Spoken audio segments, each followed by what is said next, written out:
नमस्कार। हम सभी पर महाराज जी का आशीर्वाद और बजरंगबली जी की कृपा सदैव बनी रहे।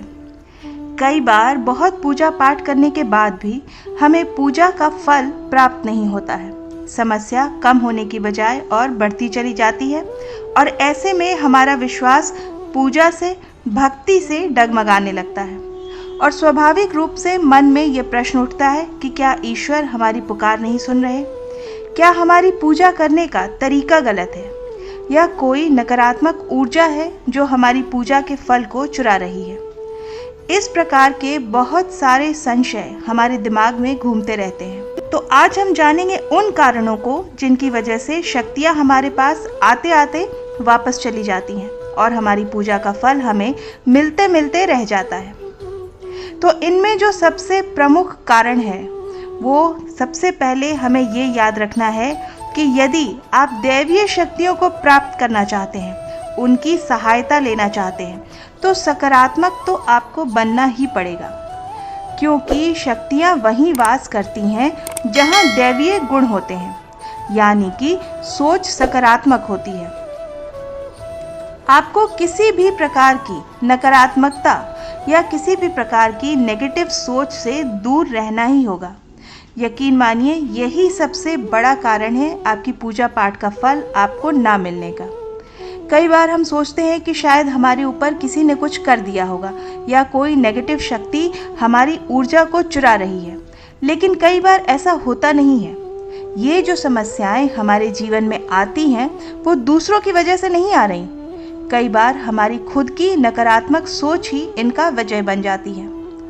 हर समय नकारात्मक सोचना, नकारात्मक चीज़ों पर विचार करना, अपने आप को विक्टिम समझना, असहाय समझना, अपनी किस्मत को कोसना, अपने आसपास रहने वाले लोगों को कोसना, उनकी आलोचनाएं करना, दूसरों में कमियां निकालना, ये वो सबसे बड़ी कमी है जिसकी वजह से शक्तियां आपके पास आते आते रह जाती हैं, वापस चली जाती हैं। जब कोई भी व्यक्ति पूजा पाठ करता है या ध्यान करता है, साधनाएं करता है, तो देवी देवताओं की शक्तियाँ निश्चित रूप से उसके अंदर प्रवेश करती हैं। उसके अंदर की शक्तियाँ विकसित होने लगती हैं, उसकी ऊर्जा का स्तर बढ़ने लगता है और यहीं पर बहुत ज़्यादा संभल कर चलने की ज़रूरत होती है। ऐसे में यदि किसी भी नकारात्मक चीज़ पर आप ध्यान देते हैं या फिर अपनी समस्या के बारे में बार बार सोचते रहते हैं, तो जो भी हमारी ऊर्जा होती है वो गलत दिशा में चली जाती है। हमें अपनी पूजा का फल प्राप्त नहीं होता है और समस्या कम होने के बजाय और बढ़ने लगती है।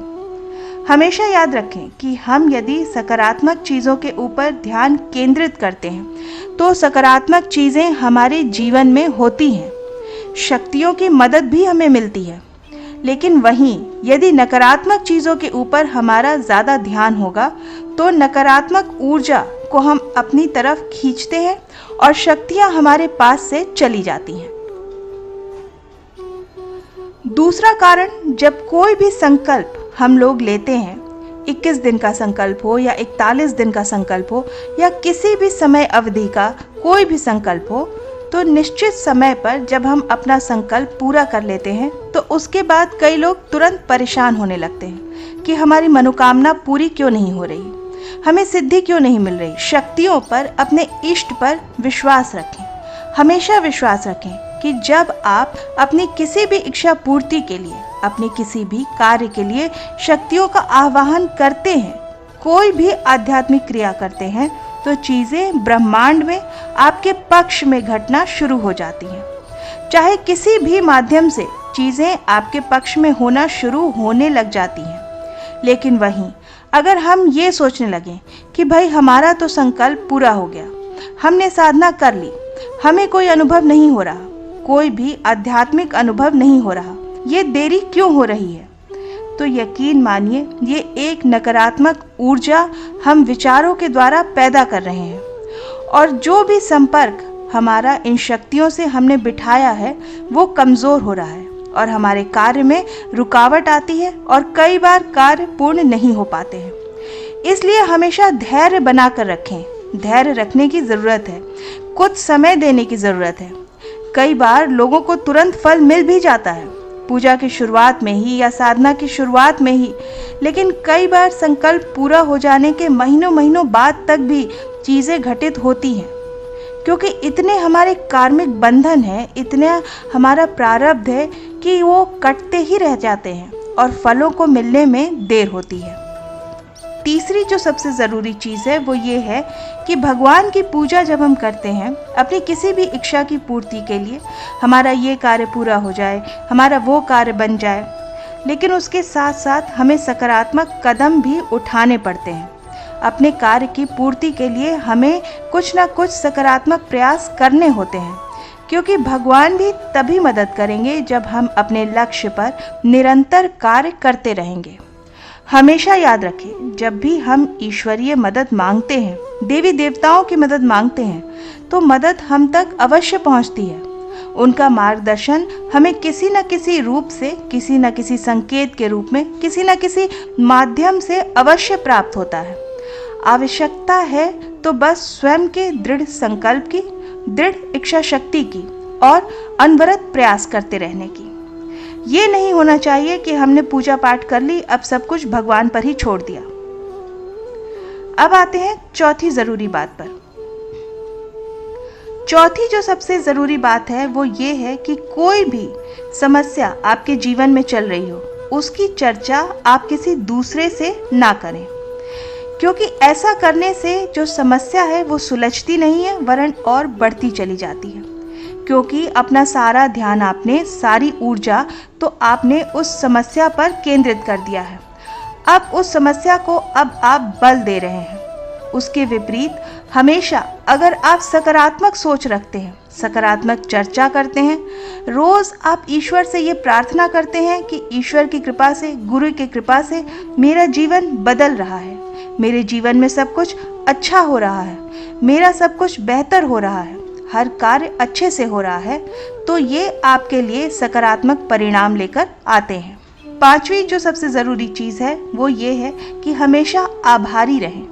आपके आसपास जो भी लोग हैं उनके प्रति, ईश्वर के प्रति, अपने माता पिता के प्रति, अपने गुरुजनों के प्रति, आपके जीवन में जो कुछ भी अच्छा हो रहा है उस सब के प्रति आप हमेशा ईश्वर का धन्यवाद करें, अपना आभार व्यक्त करें।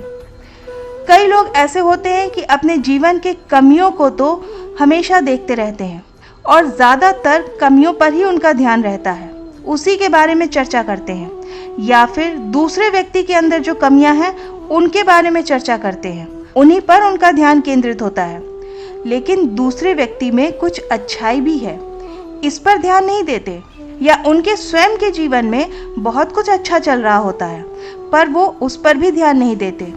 तो इस प्रकार से उनका जो दृष्टिकोण है वो ही नकारात्मक हो जाता है, इसलिए उनके जीवन में जो अच्छा होना भी हो रहा होता है वो भी नकारात्मकता की तरफ चला जाता है। ऐसे लोग इस प्रकार के होते हैं कि जब तक उनके हिसाब से कार्य हो रहे हैं तब तक तो वो बड़े प्रसन्न रहते हैं, लेकिन जहाँ भी कुछ मन चाहा नहीं हुआ, परिवार में भी बच्चों ने कुछ कर दिया या किसी ने कुछ और कर दिया, तो एकदम से क्रोधित होने लगते हैं, शिकायतें करने लगते हैं। तो ये जो आदत है अगर आपके अंदर है तो आप इसे तुरंत त्याग दें। हमेशा सुबह उठते के साथ और रात में सोते समय ईश्वर का धन्यवाद अवश्य करें, अपने इष्ट का धन्यवाद करें, अपने गुरुजनों का, अपने माता पिता का धन्यवाद करें, जिन लोगों ने समय समय पर आपको राह दिखाई है, आपका मार्गदर्शन किया है और जिन्होंने दुख पहुंचाया है उन्हें भी उनके सुखी जीवन के लिए उनके लिए प्रार्थना करें, उन्हें क्षमा कर दें। तो ये जो है ये स्वर्णिम सूत्र है शक्तियों की कृपा को प्राप्त करने के लिए। और पूजा पाठ में यदि आपको किसी भी प्रकार से फल नहीं मिल रहा है तो आप इन 5 आदतों को अपनाएं और जो भी नकारात्मक सोच है उसे आज ही त्याग दें। देखिए कि आप कितनी जल्दी आपकी पूजा का, आपके पाठ का आपको फल प्राप्त होने लग जाएगा और आपकी जो चीज़ें हैं आपके हिसाब से, आपके जो कार्य हैं आपके हिसाब से आपके जीवन में होनी शुरू हो जाएंगी। आशा करती हूँ कि आज का ये अंक आपकी साधना में और महाराज जी की भक्ति में सहायक सिद्ध होगा। इसी प्रार्थना के साथ मिलते हैं अगले अंक में। तब तक के लिए जय बाबा की। हरे राम राम राम हरे राम राम राम हरे कृष्णा कृष्ण कृष्ण